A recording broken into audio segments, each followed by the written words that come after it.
How's it going, Ram fans? Welcome back to another week of Monday Night Sports. I'm Cameron Evig, filling in for Madeline Davis. And as always, I'm Ella Fredrickson, here to give you your weekend recap of everything that went down for the Rams over the past few days. From taking a look at how CSU tennis did on their trip up to Laramie for a 2-game series against some tough Mountain West competition, to some more NBA playoff picks from me on Cam's Corner. And as always, we'll have our Out of Pocket to round out the show, where we'll talk about some alternative football leagues and their place on the gridiron. All of that and much, much more is coming up next on CTV Sports, which gets into a full sprint right now.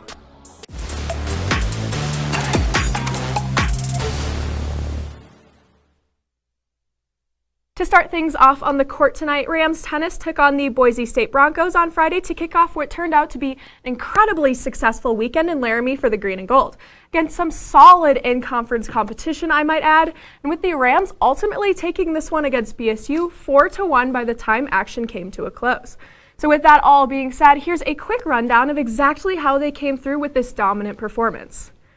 For starters, while CSU took the L in the doubles point to get things going, 3-6, 3-6, grad student Lucia Natal came through to give the Rams the boost they really needed to get into gear against the Broncos, having no trouble whatsoever in her battle against Boise's Anna Conde Vendrell in the fourth singles slot, thanks to back-to-back 6-1 performances to take the win, well, pretty easily.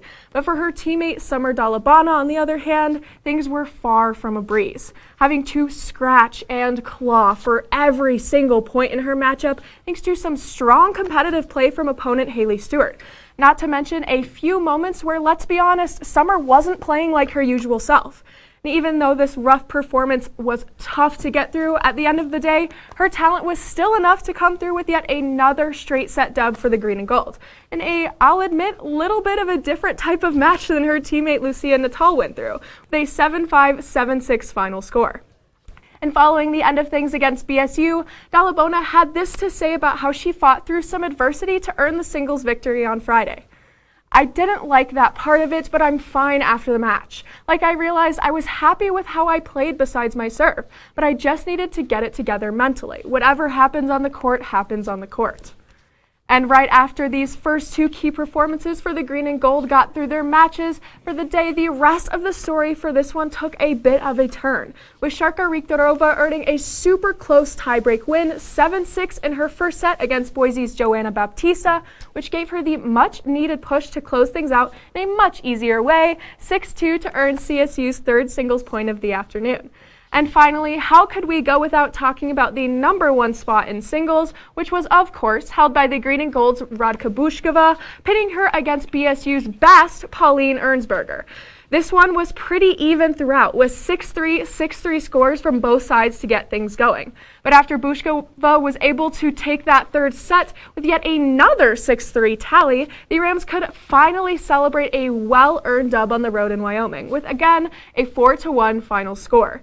But even though everyone on CSU's side was happy that they ended the day out on top, they didn't have too much time to celebrate anyway, with action returning the very next day against Utah State on Saturday. Cam, how'd that one go down?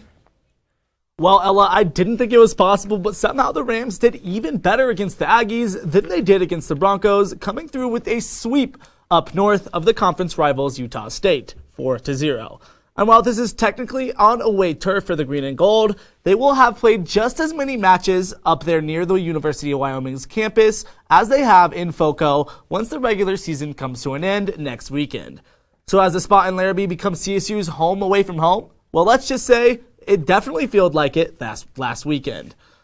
This successful two-day venture improves the Ram to a 6-2 mark in the Mountain West, which is, yes, you guessed it, the best record this program has ever seen in a conference for a single season. Oh, and not only that, but at 12-7 overall, this green and gold team is now tied for 6th most doubles wins that they've ever had throughout a regular season. But okay, enough with how well this team is doing historically. Let's finally get into how they managed to bring the group through the Aggies. To get things going, the action on Saturday started out with a nice little freebie for the Rams after USU failed to even have players available for the 6th singles position. So yes, before they even had to play, CSU was already up 1 on the Ags. And right after that, the amazing duo of Summer Dalabana and Sarka Riktorova took center stage in their doubles matchup, taking the win like they usually do, 7-5. while Tracy Go and Lucia Natal also scored a dub at the third slot to close out the W at doubles for the Rams. And on to how the single scores went down for starters. The Rams ace Radka Bushkova continued to impress everyone a lot this weekend, taking her number one single spot in straight sets without dropping a single point, 6-0, 6-0.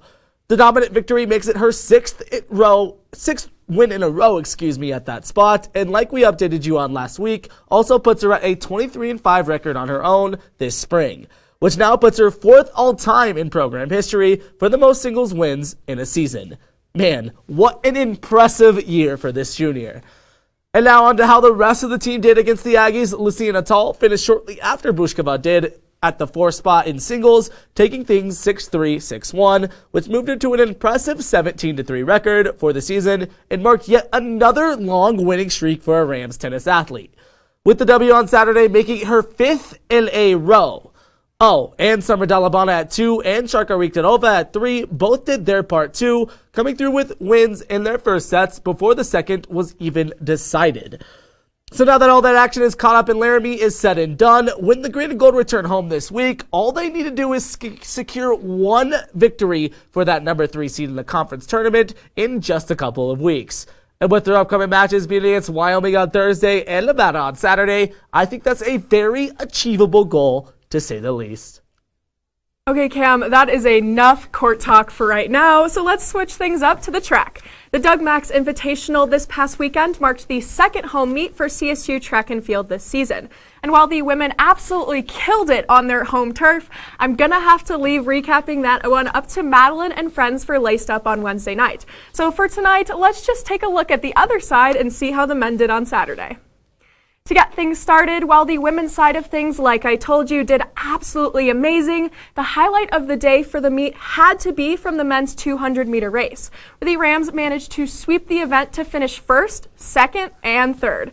While the 3 finalists also all earned personal bests in the process, with senior Kelly Stevens showing everyone how it's done with a time of 20.92, good enough for 32nd in the NCAA list this year, while Jack Cobble and reoccurring record breaker Tom Willems were right behind Stevens, being clocked in at 21.32 and 21.36 respectively. Oh, and we're not done with the record books quite yet. These times also place these two at 12th and 13th all time for this event at CSU. So, with all of that being said, this was a pretty amazing all-around performance for this squad, to say the least.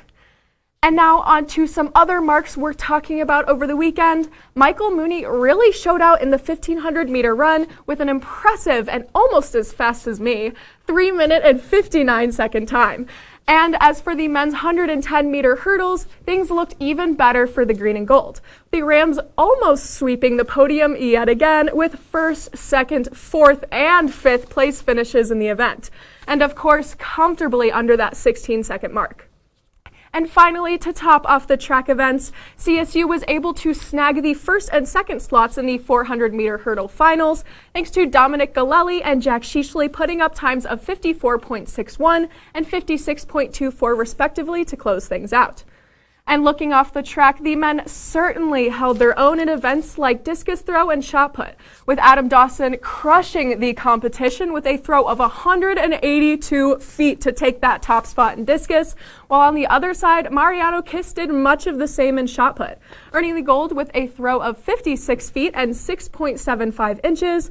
And all in all, when you move past these two performances, the Green and Gold ended up finishing 1, 2, and 3 in both tasks. So let's just say they cleaned up the competition quite nicely in the throwing part of the meet. So at the end of the day, with this type of dominance at the top of almost every event, CSU definitely protected their home turf. And I cannot wait to see how they'll continue to do so when they host yet another home meet for the Jack Christensen Invitational coming up on Friday. And now to Fort Air Raid and some CSU football. The Green and Gold had their second scrimmage of spring on Saturday as the brand new coaching staff continues to get a closer look at how this brand new roster will shape up coming fall. And here are the main things you need to know about this squad after last weekend's scrimmage. Obviously, we still aren't even really close to August where the position battles are really decided, so there's still a lot left to figure out over these next few months. Not to mention a lot of newcomers that still aren't on campus yet, including a handful of new freshman commits and some transfers from other schools that weren't early enrollees. But hey, I'll give this team some slack. Even with all of those moving pieces, I still feel like this roster is coming along at a nice pace.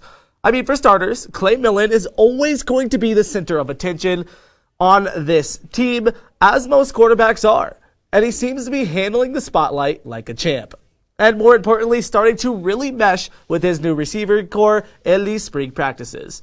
And one of the main guys he's going to be throwing to, Ty McCullough, agrees. Take a look at what he had to say about his new leader.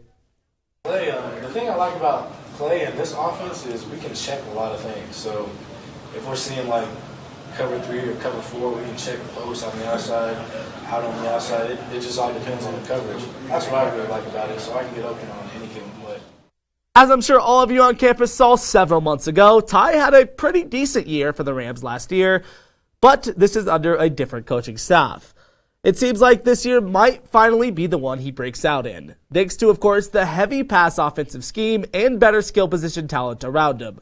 Now I get it, he is still battling for snaps with another CSU vet Dante Wright, as well as Nevada transfers Melquan Stovall and Torrey Horton, so this isn't a guarantee.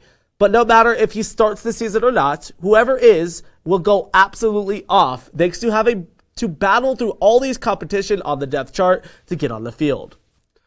And when you look at how this program is moving as a whole, the first couple of scrimmages have been very entertaining to keep up with. And although these run-throughs aren't at 100% in both speed or roster size, they still give a great look on how spring practices are going and how these position battles are truly shaping up. And the biggest look that we'll get coming this spring is on Saturday when CSU plays in their annual green versus gold game, which comes up at 1 o'clock on Saturday. This final spring scrimmage is only one of the main events over the weekends for Ram Athletics, including home meets for track and field and tennis, to name a few. But man, it's going to be so fun to see 4 air raid in full swing and how head man Jay Norvell interacts with his new players. And I don't know about you, but being there will be the highlight of my weekend. I can't wait to see who all shows out.